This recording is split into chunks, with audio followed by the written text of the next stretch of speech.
Gbemi's hands trembled as she stared at the impossible sight.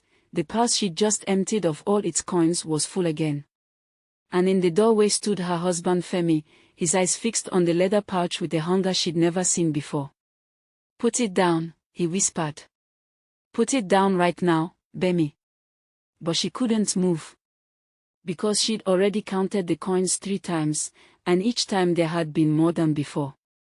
It had started that morning in the market, when an old woman collapsed near Gbemi's vegetable stall. While others stepped around the frail body, Gbemi had rushed over with water and the shade of her umbrella. The woman's eyes, cloudy with age, had focused on her face. "Kindness is rare, this is for you," the old woman had rasped, pressing a worn leather purse into Gbemi's palm. Before Gbemi could protest, the woman had vanished into the crowd with surprising speed, leaving only the purse behind.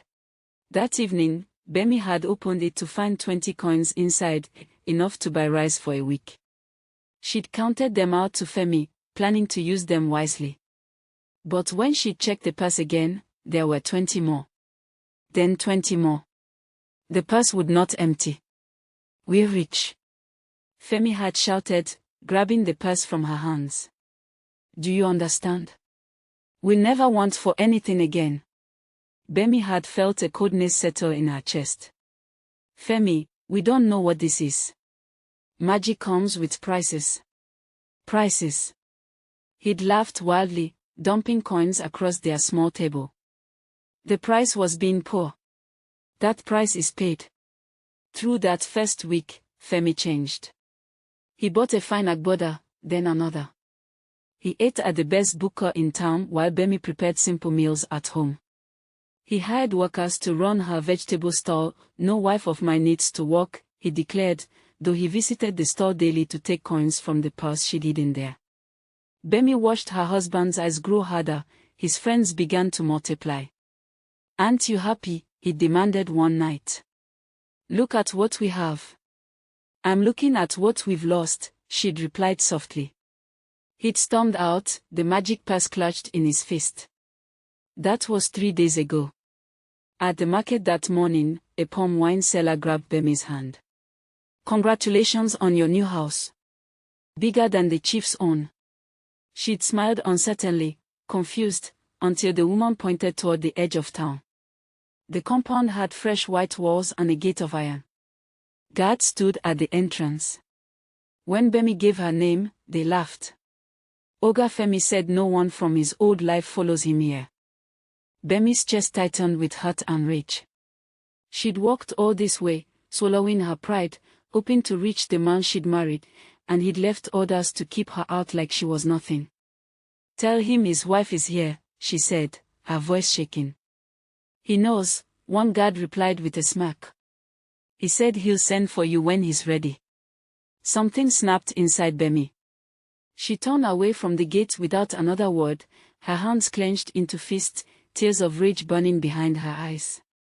He was like this because of the magic purse. A memory surfaced, the old woman's voice, raspy and urgent, just before she'd vanished. "Kindness is rare. This is for you." She stopped walking, her heart suddenly pounding. The old woman had given the purse to her. She had been the one to show kindness. She had been the one worthy of the gift. Which meant she could take it back. She ran home. By the time Gbemi reached her house, the sun was high and merciless. She collapsed onto the floor, her mind spinning with fury and helplessness. Then she heard it, a soft rustling at her window.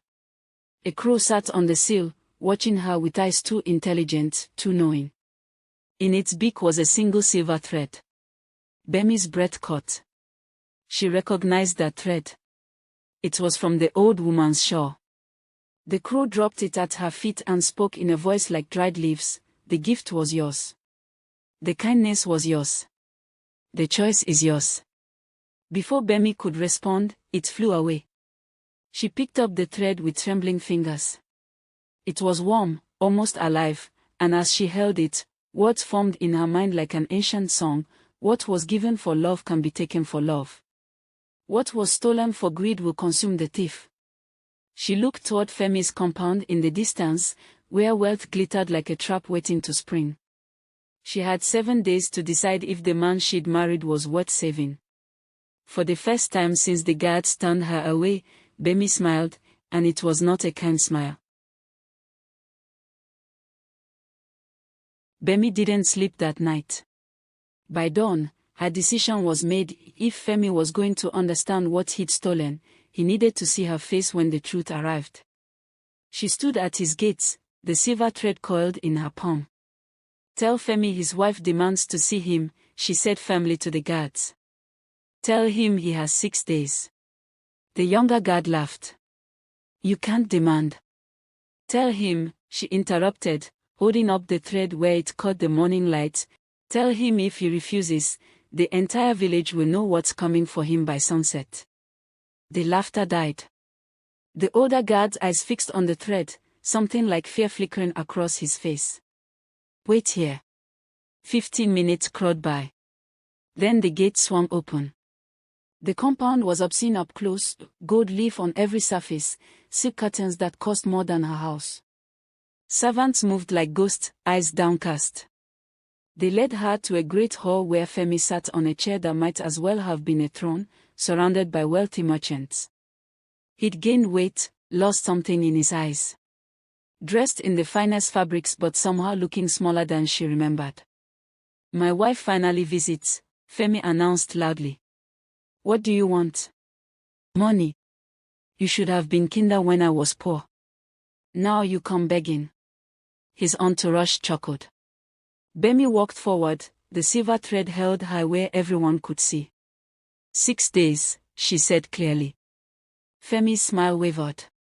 6 days until what? 6 days until the magic you stole comes to collect its debt. That purse was given to me, Femi. Because I showed kindness when everyone else saw only a beggar. Her voice rang through the hall. I gave it to you because I loved you. Because I thought we'd share the blessing together. But you took everything and left me with nothing. The room went silent. One of the merchants shifted uncomfortably. I earned this. Femi roared, rising. I built this empire. Me. With stolen magic, Gbemi shot back. And stolen magic always comes with a price. You're trying to trick me with peasant superstition. Then why are your hands shaking? Femi stopped. Looked down.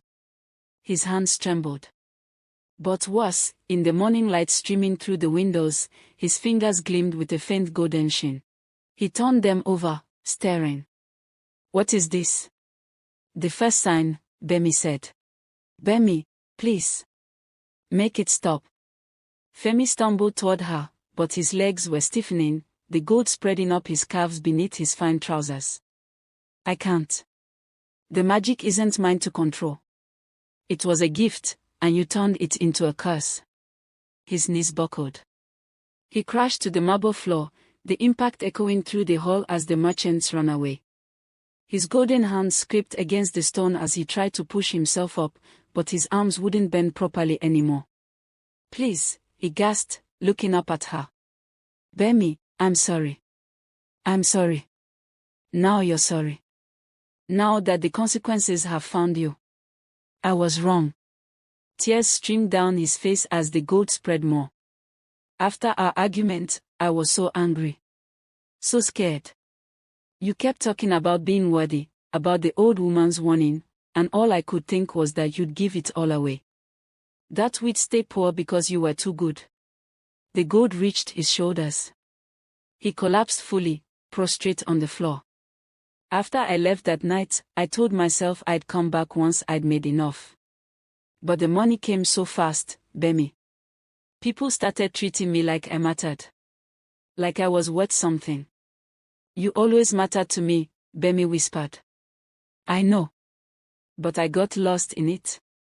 In the power, the respect. I bought this palace thinking I'd bring you here as a queen. But then I'd think about facing you, admitting what I'd done, and I couldn't. I was too ashamed. The gold reached his jaw. His words became slurred. Yesterday, when you came, I wanted to run to you. But my merchants were here. How could I explain that the woman at my gates was my wife? That I'd abandoned her? So I sent you away and hated myself for it. I've hated myself every day for 4 days. Then why didn't you just come home? Because I didn't know how.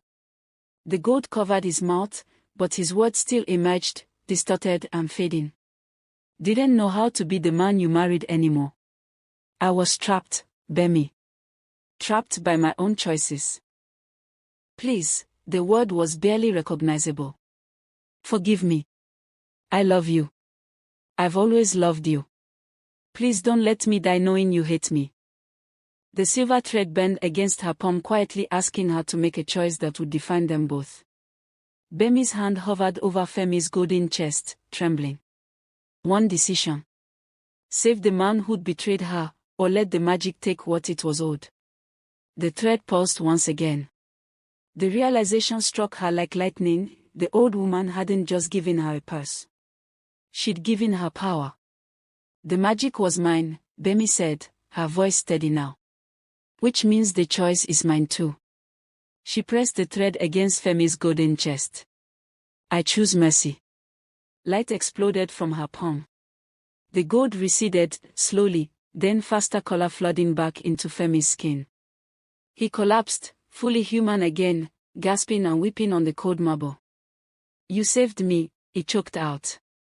No. I gave you a second chance. What you do with it is on you. Gbemi stood, looking at the man she once loved. You're going to use this wealth the way it should have been used. Help people. Build things that matter. Become the man you should have been. Together. His voice was small, desperate with hope. Gbemi studied his face, the genuine remorse that depends. Can you be that man again? The one who understood that we were enough. I'll spend every day proving it, Femi swore, taking her hands.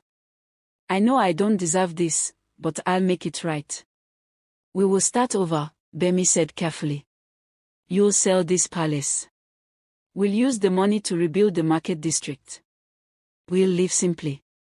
And you'll earn back my trust, not with grand gestures, but with time. She let him pull her into his arms, though she hesitated first. I'm not saying I forgive you completely. That will take time. But I'm willing to try. 6 months later, Gbemi stood in the village square, watching workers complete the new market stalls. The palace was sold, its money transformed into homes, business loans, and a school. Femi approached with 2 cups of palm wine, his hands calloused again from honest work. The school opens next month. They lived comfortably, but without excess. And Femi had kept his word, choosing them over his ego every single day. It wasn't perfect. Some nights Gbemi woke angry, remembering those days. Some days she watched him, waiting for old patterns to return. But there were also mornings when she found him watching her with such gratitude, moments when his hand found hers, and it felt right again. At last, they both found peace, with Femi learning that greed kills.